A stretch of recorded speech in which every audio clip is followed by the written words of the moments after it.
اعوذ باللہ من الشیطان الرجیم بسم اللہ الرحمن الرحیم۔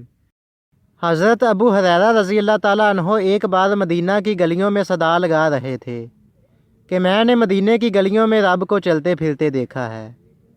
جب حضرت عمر فاروق رضی اللہ تعالیٰ عنہ نے یہ سنا تو اسے پکڑ کر حضور اکرم صلی اللہ علیہ وآلہ وسلم کی بارگاہ میں لے گئے اور عرض کرنے لگے، یا رسول اللہ صلی اللہ علیہ وآلہ وسلم، ابو ہریرہ رضی اللہ تعالیٰ عنہ دیوانہ ہو گیا ہے۔ آپ صلی اللہ علیہ وآلہ وسلم نے پوچھا کہ اے عمر رضی اللہ تعالیٰ عنہ، ابو ہریرہ رضی اللہ تعالیٰ عنہ کیا کہتا ہے؟ حضرت عمر فاروق رضی اللہ تعالیٰ عنہ نے عرض کیا کہ ابو ہریرہ رضی اللہ تعالیٰ عنہ کہتے ہیں کہ میں نے مدینہ کی گلیوں میں رب کو چلتے پھرتے دیکھا ہے۔ آپ صلی اللہ علیہ وآلہ وسلم نے فرمایا کہ یہ سچ کہتا ہے۔ حضرت عمر فاروق رضی اللہ تعالیٰ عنہ نے پوچھا، یا رسول اللہ صلی اللہ علیہ وآلہ وسلم وہ کیسے؟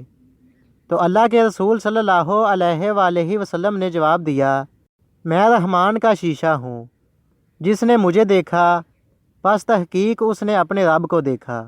ویڈیو کو لائک کیجئے، اپنے دوستوں کے ساتھ شیئر کیجئے اور مزید اس طرح کی ویڈیوز دیکھنے کے لیے ہمارے چینل کو سبسکرائب کریں۔ تو چلو دوستوں، ملتے ہیں نیکسٹ ویڈیو میں، اپنا خیال رکھیے گا، اللہ حافظ۔